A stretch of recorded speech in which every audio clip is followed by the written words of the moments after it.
알면 할수록 재밌는 우리 생활 속 다양한 빅데이터 이야기, 빅데이터 탐구생활.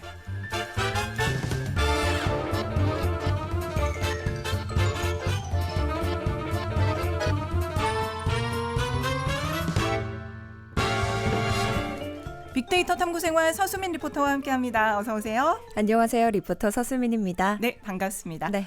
오늘 어떤 주제 준비하셨나요? 오늘은 나의 말동무 인공지능입니다. 나의 말동무 인공지능. 생각해보면 요즘 그 챗GPT 같은 AI와 대화 나누는 분들 많더라고요. 맞습니다.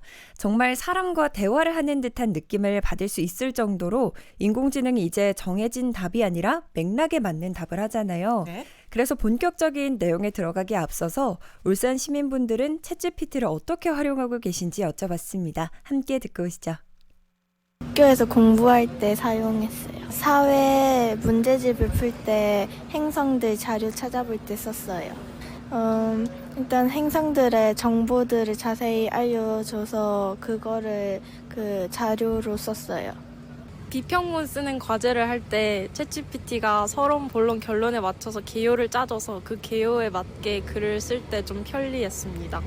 저 대학교 과제하면서 사용했어요. 약간 PPT 같은 거 있으면 그걸 요약해가지고 그걸 통해서 이제 시험 공부를 했던 것 같아요.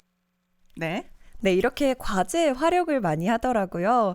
요즘 시대에 들어서는 정말 많은 사람들이 챗GPT를 사용하고 있는데요. MC님은 혹시 이 친구가 어떻게 인간과 대화가 가능한지 궁금하지 않으세요? 글쎄요. 일단은 저희 인터뷰 내용 들으면서 격세지감을 느끼곤 했는데 정말 어린 친구들이 이걸 많이 사용한다라는 생각을 했고요. 이게 글쎄요. 어떻게 활용하면 좋을지에 대한 얘기는 많이 들어봤는데 어떻게 만들어진 건지에 대해서는 제가 또 생각해 본 적이 없는데 이게 어떻게 만들어진 거죠? 네, 챗GPT는 방대한 양의 문장을 학습해서 문장 안에 있는 패턴을 찾아냅니다. 여기에 빅데이터가 쓰이는 거죠. 이런 인공지능이 알고 있는 규칙의 개수를 파라미터라고 하는데요. 파라미터 하나를 블록 한 조각이라고 생각하시면 됩니다. 보통 조각이 다양하고 많을수록 우리는 더 복잡하고 멋진 구조물을 만들 수 있잖아요. 그것처럼 정교한 언어 생성을 위해서 GPT-3 모델은 약 1750억 개의 파라미터가 존재한다고 하고요. GPT-4의 경우 약 2000억 개의 파라미터를 가지고 있다고 합니다. 네. 자, 그 전에 TVN 긴급 교통 제보가 있어서 먼저 전해드리고 이어갈게요.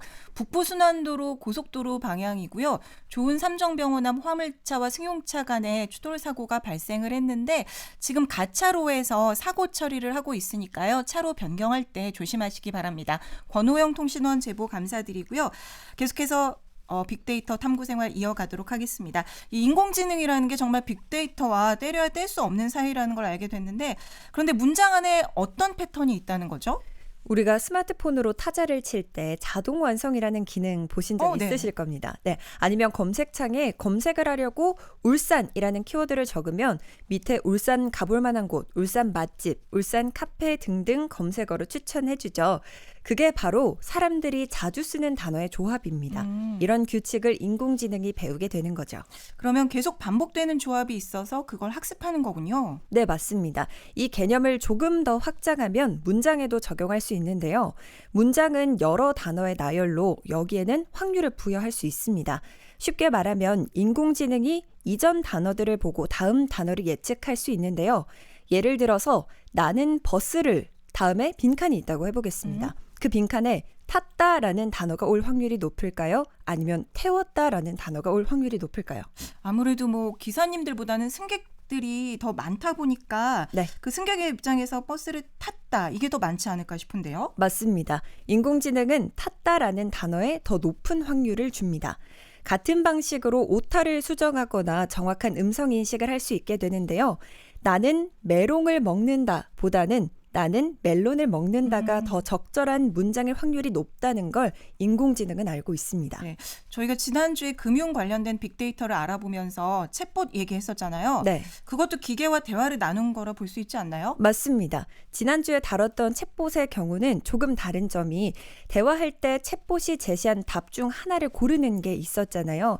그러니까 은행 챗봇이라면 무엇을 도와드릴까요? 하고 밑에 예금, 적금, 대출, 기타 등등 버튼이 있어서 버튼을 누르면 정해져 있는 답변을 하는 방식이 일반적입니다. 그런데 요즘 GPT는 무엇을 도와드릴까요? 라는 질문만 하는 거죠. 앞서 이제 말씀하신 것처럼 문장의 패턴을 학습한 걸 바탕으로 자유롭게 대화할 수 있기 때문인가 본데 이렇게 대화가 가능한 인공지능이 상담 분야라든가 또 오늘 언급한 챗 GPT 외에도 쓰이는 곳들이 또 있나요? 네, 바로 게임 분야입니다. 요즘 인공지능을 가장 적극적으로 활용하는 회사가 게임사들이라고 해도 과언이 아닌데요. 그 이유는 바로 인공지능을 통해서 게임을 보다 현실과 비슷하게 만들기 위해서라고 합니다. 게임 내에는 NPC, 논플레이어 캐릭터라고 게임을 하는 캐릭터는 아니지만 게임 세상에 사는 주변 인물들이 있습니다. 게임 플레이어가 그 NPC에게 다가가면 예전에는 매번 정해진 대화만 했었거든요. 네. 뭐 땡땡 세상에 온 걸 환영해 이런 식으로요. 그러니까 뭐 답이 정해져 있는 챗봇과 비슷한 거네요. 맞습니다. 그런데 요즘은 자유로운 대화가 가능한 인공지능을 게임에 탑재해서 인간의 언어를 이해하고 생성할 수 있도록 하고 있습니다.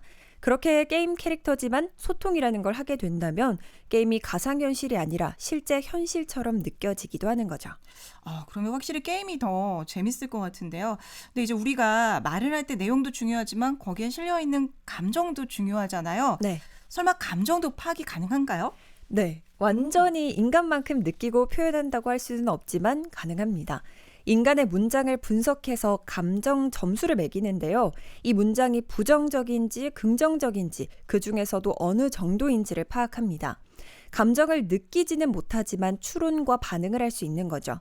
제가 실제로 챗GPT에게 제 말에 감정을 느낄 수 있냐고 물어봤거든요. 네. 그런데 제가 이전에 했던 답을 불러와서 제가 고마워 유유유유 이렇게 보냈을 때는 안도감과 감정의 동요가 느껴진다고 했고요. 다른 말에는 뭐 답답함이 느껴지는 것 같다라고 분석을 해주더라고요. 상당히 맞췄습니다. 아니 근데 이렇게 인공지능이 감정을 추론할 수 있는 능력 이런 건 어디에 활용이 되죠? 고객의 리뷰에서 감정을 분석할 수 있게 되면 현재 브랜드의 이미지가 어떤지 파악이 가능하고요. 고객 상담 챗봇에서 부정적인 느낌을 받았다면 인간 상담사에게 즉시 연결해서 적극적인 해결을 유도할 수 있습니다. 또 텍스트에서 감정적 분위기를 읽어내는 걸 이미지를 만들어내는 기술과 합칠 수 있는데요. 울산과학기술원 인공지능대학원에서 텍스트 명령을 기반으로 인물 사진과 영상의 조명 효과를 바꾸는 인공지능 모델 텍스트2 리라이트를 개발했다고 지난 2월에 밝혔습니다. 차가운 푸른빛, 따뜻한 따끈따끈한 치킨 이런 문장에서 감정을 읽어서 사진이나 영상의 색감을 보정할 수 있게 됐습니다. 인공지능은 말동무가 필요한 누구에게는 친구가, 또 내 감정을 이해하고 위로해줄 수 있는 누군가에게는 상담사가 되어주곤 하는데요. 앞으로도 계속 발전을 거듭하면서 인공지능과 인간이 함께 건강하게 공존할 수 있었으면 좋겠습니다. 네, 오늘 말씀 잘 들었습니다. 고맙습니다. 네, 감사합니다.